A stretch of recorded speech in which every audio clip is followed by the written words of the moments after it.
parlé beaucoup de la France-Afrique. Est-ce que vous l'avez vu de vos yeux? Oui, j'ai vu la France-Afrique de mes yeux. J'ai vu comment ce système est fait à la seule gouvernement unique de la France. Ça, c'est vraiment, il faut dire les choses telles qu'elles sont. Je l'ai vu comment nos systèmes financiers restent totalement sous domination, exclusivement dans l'intérêt du développement de la France. J'ai vu comment ce système fragilise, c'est-à-dire que ce n'est même pas qu'un seul fonctionnaire en France, le Quai d'Orsay, peut bloquer tout un pays. Je l'ai vu. J'ai vu la France-Afrique de mes yeux. Et ce que nous avons vécu ces 4 mois, c'était une bataille contre ces réseaux pervers. On a parlé à l'époque de création de la monnaie ivoirienne. Une monnaie ivoirienne indépendante de la France. Oui. Est-ce que c'est vrai qu'elle était déjà prête, qu'elle aurait été prête le 15 mai s'il n'y avait pas eu les événements du 11 avril? Oui, je suis obligé de dire, si on n'avait pas les événements du 11 avril et que la BCAO continuait de cette façon, le 15 mai, nous avions notre monnaie. Et ça, nous n'avions pas le choix. Nous n'avions même pas le choix. Parce que, à un moment donné, nous serions en rupture de coupure d'argent. On aurait été en rupture de coupure d'argent. Parce que la BCAO est alimentée, notre circuit est alimenté à partir de Dakar, qui commande par rapport qui renouvelle. Et la sortie de la masse monétaire en Côte d'Ivoire est énorme, puisque la bancarisation n'est pas forte. C'est-à-dire que les instruments de paiement autres que le numéraire sont très faibles. On n'utilise pas la carte, les chèques, on a peur des chèques, donc tout le monde en espèce. Donc il y a beaucoup de circulation de monnaie. Et le système qui a mis en face en nous assistant, c'était ça, empêcher la BCAO de pouvoir recycler la monnaie et d'avoir des nouvelles monnaies, de sorte qu'il soit en rupture de monnaie fiduciaire. Et est-ce que cette monnaie ivoirienne pouvait marcher? Ah oui, contrairement à ce qu'on dit, elle aurait pu marcher et totalement marcher. Contrairement à ce que la monnaie ivoirienne, contrairement à ce que les gens pensent. Et je pense que d'ailleurs, avant que je n'aie plus loin, l'une des raisons de la guerre précipitée était celle-là. Les gens savaient. Ils savaient que 15 mai, la Côte d'Ivoire aurait eu sa monnaie. Et alors, ça aurait retrouvé toute la sous-région. Pourquoi? C'est très simple. Le camp de Burkina vient au port d'Abidjan pour dire je vais faire des opérations. L'opérateur économique burkinabé.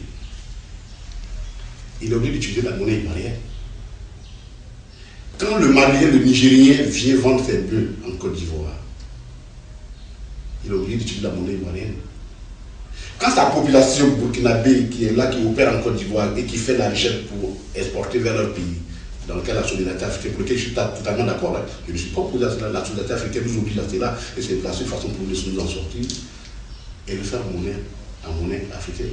Quand vous avez 40% de la masse monétaire qui circule, qui vient d'un pays, forcément, vous détenez 40% de l'économie. Ça veut dire quoi? Que la monnaie que nous allons créer dans les villes, une devise. Forcément, il y a des choses, ou bien les autres nous suivaient, dire au coup, nous, on adopte cette monnaie. Ou alors elle utilisait comme devise, mais elle s'imposerait d'elle. Le dollar s'impose, c'est un exemple rapidement, s'impose parce qu'il y a l'économie américaine. Puisque tout ce que vous voulez faire, vous le faites en dollars. Donc vous êtes obligé d'avoir le dollar en devise chez vous. Donc la monnaie allait parfaitement marcher. Ça, nous n'avons aucun doute là-dessus. Et le problème que nous aurions eu et pour lequel nous avions dit la solution et la parade, c'était que le gouvernement français refuse de nous rétrocéder notre position nette qui était dans notre trésor, qui était de l'ordre de 2 000 milliards de francs CFA. Ça, j'aurais pu, bon, et comme c'est dans ce conflit-là, ils auraient pu dire non, nous ne sommes pas d'accord, et puis mais nous avons dit il faut l'accorder. Nous avons fait la parade. Donc le 15 mai, s'ils n'avaient pas fait ça, nous étions partis. Et c'est pourquoi ce gouvernement-là, je suis malheureux qu'on n'ait pas laissé ce gouvernement faire ce qu'il a envie de faire pour venir aux Ivoiriens. Le 15 mai, nous allons avoir notre monnaie et elle allait marcher. Ok. Alors, aujourd'hui, vous êtes en exil. Vous êtes le porte-parole du président Gbagbo. Comment vivre en exil et porter cette parole-là? Vous rencontrez des dirigeants africains, comment vous êtes accueillis et comment vous le vivez vous-même personnellement? Ok, en tant que porte-parole du président Laurent Gbagbo, je suis pas en exil, lui en prison. Alors, nous sommes dans un exercice très difficile. Je disais à un ami, je dis c'est la quadrature du cercle. Comment faire pour faire un cercle? Transformer un cercle en carré, c'est très difficile. Trouver 4 côtés à un cercle, c'est très difficile. Parce que il faut savoir, au plus profond de vous-même, ce qui fait que l'homme pour lequel vous portez la parole, quel est son combat. Savoir lire dans son absence, dans son silence, qu'est-ce que je vais dire. Il faut apporter ce message-là. J'ai été nommé porte-parole par le président Laurent Gbagbo le 26 mai. J'ai été informé le même jour par coup de fil. Et le 7 mai, et le 7 juin, on m'a envoyé l'acte de nomination, puisque des personnes qui étaient là-bas m'ont envoyé l'acte de nomination qui comptait à peu près ma feuille de route. Donc je savais ce qu'il avait à faire. Donc je suis resté dans cette logique. L'acte est clair, et je l'ai dit devant tout le monde. Le président Gbagbo m'a dit, je suis le président de la République de Côte d'Ivoire. Sur le plan du droit en Côte d'Ivoire, je suis le président de la République de Côte d'Ivoire. Ce n'est pas parce que je suis en prison que ça a changé. Le droit reste le droit. Donc quand tu parles au nom du président de la République de Côte d'Ivoire, même s'il est en prison. Évidemment, c'était une grande responsabilité pour nous. Je n'ai aucun mérite particulier. Il est vraiment chez soi, souverain. Je ne sais vraiment pas pourquoi. J'attends d'ailleurs qu'il sorte et lui dit, monsieur le président, pourquoi vous mettre une telle charge qui me frappe l'épaule. Mais en tout cas, j'ai vu comme vraiment une marque de grande sympathie. Et il fallait maintenant que je puisse travailler dans ces milieux-là. Rencontrer effectivement des chefs d'État africains qui sont sensibles à la question. Rencontrer même le milieu moyen, politique moyen de nos États. Pour parler avec eux. Et garder cette constance-là. Surtout avant la bataille que nous avons menée. Parce que le schéma était très simple. Le schéma de Sarkozy et de M. Ouattara était très simple. Il faut que Gbagbo soit écarté du débat politique. Tout le schéma est là. Tout ce qui soit la CPI pour répondre à ce souci. Gbagbo doit être écarté d'une façon ou d'une autre. Si on n'a pas pu les tuer dans le bombardement, il faut qu'on les écarte d'une façon ou d'une autre la politique. Et moi, mon rôle, c'était de faire tout pour que Gbagbo revienne à la politique. Et qu'il devienne l'élément essentiel des débats politiques. Et ça, à ce point-là, c'était la mission qu'il m'a donnée. Et c'est dans cet acte-là que je suis. De la feuille de route qu'il m'a donnée. Parce qu'on ne peut pas le faire taire comme ça. Donc voilà un peu comment nous travaillons. Et c'est extrêmement difficile. Parce que je suis persécuté. Je ne suis pas le seul. Tous nos amis, mon ami qui est là, le ministre Vilana, nous sommes tous persécutés. Nous sommes restreints dans nos mouvements. Mais malgré cela, nous devons tenir. Et nous devons faire ce combat-là. Parce que l'homme dont je porte la parole, en a mené des pires que ça. Il en a mené des pires que ça. Donc moi, à la limite, j'ai eu la chance de ne pas me trouver en prison. Ben, il faut que j'apprenne à vivre avec ces contraintes-là, ces difficultés, pour pouvoir porter ce message qui est illustré. Parfois dans des conditions difficiles, mais je le fais vraiment avec beaucoup de joie, parce que je pense que moi, ça, je dois à ces messieurs-là. Et beaucoup d'Ivoiriens doivent beaucoup de choses à ces messieurs. Et pour lui, nous devons accepter vraiment tous les sacrifices et toutes les restrictions. Et Dieu sait que ça y en a beaucoup. Est-ce que vous pouvez nous raconter, pour finir, votre 11 avril 11 avril, c'est une date importante, 11 avril 2011. Oui, alors, le 11 avril 2011, pour moi, marque,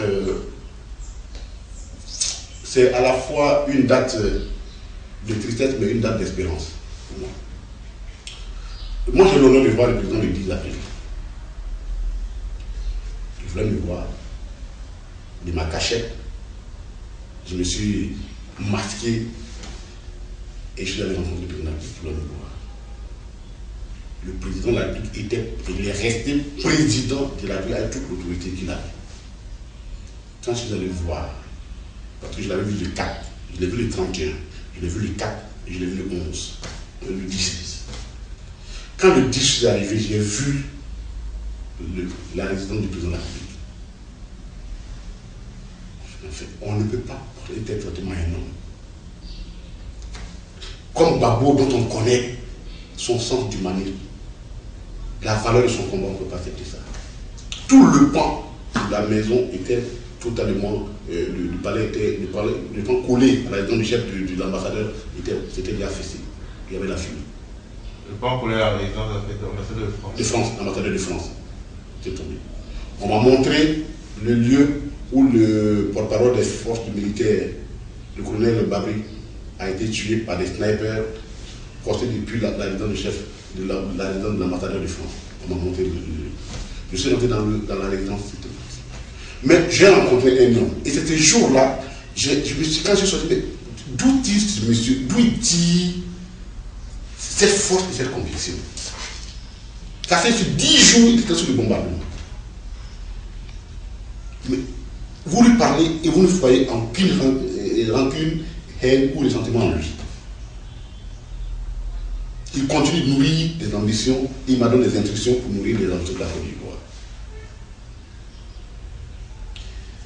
Et je suis parti du président de la République vers 15h30. Je n'avais même pas encore atteint l'école de police quand les premières bombes ont commencé sur sa résidence. Je suis resté, je suis allé libre pour retrouver ma cachette. Je me suis enfermé. Et c'est le lendemain vers 15h, vers 11h, 13h qu'on m'a appelé. Le couple d'amis qui m'avait hébergé m'a appelé. On me dit qu'on a arrêté le chef. Évidemment, toute la nuit, j'étais resté en ligne avec tout Tago. J'ai beaucoup parlé avec Tago, personnellement. Avec Boubacar. Je suivais les mouvements.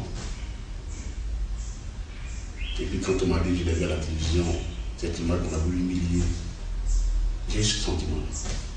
Je dis, c'est une grande de tristesse, mais ça doit être vraiment un jour d'espérance. Parce qu'il n'est pas mort.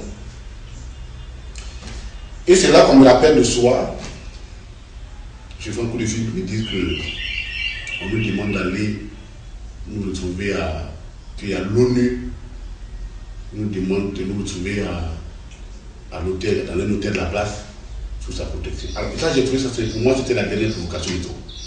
Mais moi, j'ai vu les soldats de l'ONU faire la guerre. Ce jour-là, je les ai vus tirer sur nos soldats. Je ne pouvais pas me constituer sous la protection de quelqu'un qui venait de me faire la guerre. J'ai dit à toutes ces personnes qui m'ont appelé, j'ai dit, je n'accepterai jamais ça. Je n'accepterai jamais ça. Je vais être cohérent avec moi jusqu'au bout. Pour moi, je faisais partie d'un gouvernement qui avait demandé à l'ONU de partir. Donc je n'avais plus besoin d'accepter l'ONU. Je lui ai dit, bon, moi, s'il me tue, je vais me tuer. Mais s'il ne me tue pas, moi, je dois aller vivre. Mais je vais en essayer pour continuer le combat. Je n'ai pas les moyens de mener les armes contre eux. Nous n'avons pas cette culture en nous, le combat armé. Mais le combat des idées, nous allons le mener. Et pour nous, le combat des volets unis. Donc, c'est pourquoi je dis le 11 avril, il est le jour d'espérance pour nous. C'est le jour d'espérance. Alors, il fallait que nous organisions pour faire sortir ma famille. Et puis pour nous débrouiller pour sortir. Voici comment nous avons vécu. Et moi, de ma position, là où j'étais, je voyais tous les bombardements. J'ai vu comment les camps à Ouédo ont été détruits. Je n'étais pas loin. J'ai tout vu. Je ne peux pas accepter que l'ONU, je ne peux pas donner ce statut moral à l'ONU. Je ne peux pas l'accepter. Et je crois que je ne suis pas le seul. Tous ceux qui sont sortis ces jours-là ont refusé ça, cette édition-là, de cette façon-là. On ne peut pas le faire. Pas l'ONU. Voilà comment j'ai vécu le combat.